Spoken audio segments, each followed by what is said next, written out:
फहाम की माँ ने फैसला कर लिया था कि वो खुद शिरीन के घर जाएंगे।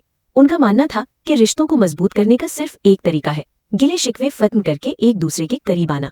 शिरीन अभी तक टेंशन में थी। उसे लग रहा था कि अगर फहाम का गुस्सा इसी तरह रहा तो उनके नए रिश्ते पर बुरा असर पड़ेगा। वो अपनी माँ से साफ कह देती है कि अगर इस रिश्ते को कुछ हुआ तो वो कभी किसी को माफ नहीं करेगी। इसी बेचैनी के दरमियान अचानक फहाम की माँ का फोन आ जाता है। जब उन्होंने बताया कि वो खुद फहाम के साथ उनके घर आ रही हैं, तो सब एक दूसरे का चेहरा देखने लगते हैं। किसी को समझ नहीं आ रहा होता कि वो अचानक किस लिए आ रहे हैं। कुछ ही देर बाद फहाम अपनी माँ के साथ घर पहुंच जाता है। सब उनका गर्मजोशी से इस्तकबाल करते हैं। बातों बातों में शादी की तैयारियों का जिक्र शुरू हो जाता है और फहाम की माँ साफ कह देती है कि अब वो जल्दी जल्दी दोनों घरों का आना जाना बढ़ाना चाहती हैं, ताकि सब एक दूसरे को अच्छी तरह समझ सकें।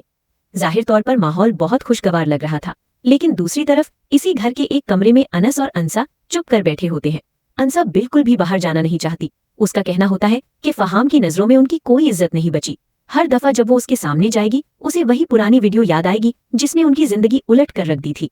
अनस बहुत समझाता है कि सब कुछ क्लियर हो चुका है, वीडियो फेक साबित हो चुकी है, लेकिन अंसा का दिल फिर भी तैयार नहीं होता।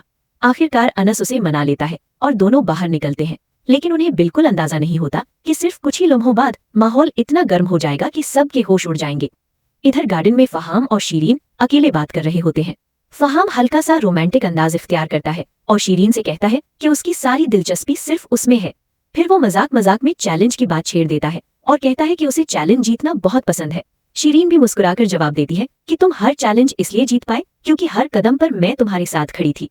फहाम शिरीन के साथ फिजिकल होने की कोशिश करता है, पर इतने में अनस आ जाता है और यहीं से माहौल का रंग बदल जाता है। फहाम अनस से बात करने की कोशिश करता है, लेकिन अनस उसकी एक भी बात सुनने के लिए तैयार नहीं होता। लेकिन फहाम का अगला जुमला अनस के सब्र का इम्तिहान बन जाता है और सिर्फ एक ही पल में दोनों के दरमियान ऐसी बात शुरू होती है जो किसी भी वक्त लड़ाई में बदल सकती है। आखिर फहाम ने ऐसी क्या बात कह दी जिसने अनस का खून खोला दिया? और क्या इस बार बात सिर्फ बहस तक रहेगी या हाथापाई भी होगी?